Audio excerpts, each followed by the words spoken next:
విజయవాడ వరద బాధితులు వైసీపీ వాళ్ళైతే ఒకలాగా, టీడీపీ వాళ్ళైతే ఒకలాగా. టీడీపీ వాళ్ళకైతే ఫుడ్ ప్యాకెట్లు ఇవ్వడము, లెమన్ రైస్ ప్యాకెట్లు ఇవ్వడము, బిర్యానీ పొట్లాలు ఇవ్వడము. వైసీపీ వాళ్ళైతే మీకు ఫుడ్ ప్యాకెట్లు ఇచ్చేది లేదు, ఎవడొస్తాడో చూసుకోండి, మీ జగనే వస్తే అప్పుడు చూసుకోండి అని మాట్లాడిన పరిస్థితి. ఓవరాల్గా ఈ వీడియోలో నేను చెప్పదలుచుకున్నది ఏంటంటే, ఎంతమంది నరక యాతన అనుభవించారు టీడీపీ కార్యకర్తల సహాయం లేకపోవడం వల్ల, టీడీపీ ప్రభుత్వం సహాయం లేకపోవడం వల్ల అన్నది ఈ వీడియో. తొందరగా ముగించేస్తాను. ఎక్కువ సుత్తి పెట్టే సన్నాసిని అయితే కాదు నేను. నచ్చితే సబ్స్క్రైబ్ చేసుకోండి, లేదంటే లేదు. మీరు వైసీపీ కాబట్టి ఈ కాలంలో ఎవరికి ఫుడ్ ఇవ్వం అన్నారు. ఈడ్చుకుంటూ వెళ్ళాడు ఒకడైతే. సస్తే సావండి అని కూడా చెప్పాడు ఒక టీడీపీ కార్యకర్త. మీకు జగనే దిక్కు కదా, జగన్ అన్న అన్నారు కదా, జగన్తోనే మాట్లాడుకోండి అని చెప్పిన పరిస్థితి ఉంది.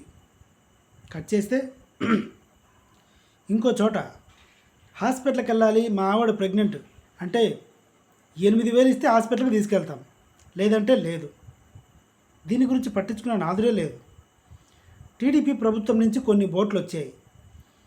రాజకీయ నాయకుల బంధువులు, కొంతమంది అధికారులు, ఎంఆర్ఓలను ముందు బయటికి తీసుకురావాలి అన్న ఉద్దేశంతో మాత్రమే ఈ బోట్లు పనిచేశాయి. అంటే మరి సాధారణ మానవుడి పరిస్థితి? బోటు టైంకి రాక ఒక ముసలావిడ చనిపోయింది. ఒక ప్రెగ్నెంట్ హాస్పిటల్కి వెళ్ళడం కోసం 16,000 ఖర్చు పెట్టుకుంది బోట్లో. ప్రైవేటు బోటు యజమానులు 1,500 నుంచి 4,000 దాకా వసూలు చేశారు. దీని గురించి టీడీపీ ప్రభుత్వం పట్టించుకోలేదు. చంద్రశేఖర్ అనే ఒక వ్యక్తి ఒక డైరీ ఫామ్లో ఉద్యోగం చేస్తున్నాడు. సడన్గా నీళ్ళు వచ్చేసాయి. వరదకు ముంపు అయింది. ఆ డైరీ వరద ముంపుకు గురైంది. తనతో పాటు పనిచేస్తున్న ఒక నలుగురిని సేవ్ చేయడానికి నలుగురిని సేవ్ చేసి ఈదుకుంటూ ఒక రేకుల షెడ్ మీదకి తీసుకెళ్ళాడు.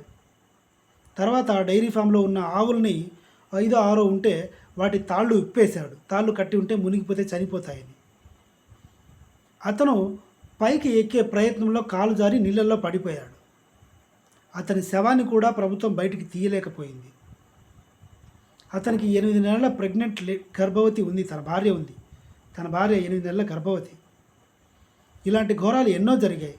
పాల ప్యాకెట్ 100 రూపాయలు అమ్మారు, పెట్రోల్ 300 అమ్మారు. ఇష్టం వచ్చినట్టు దందా జరిగింది. అయినా సరే టీడీపీ ప్రభుత్వం అట్టర్ ఫ్లాప్ అయింది. పట్టించుకునే నాదుడు లేడు. ఇంత ఘోరం జరిగింది. పాకిస్తాన్ చాలా బెటర్ అనిపించింది నాకైతే.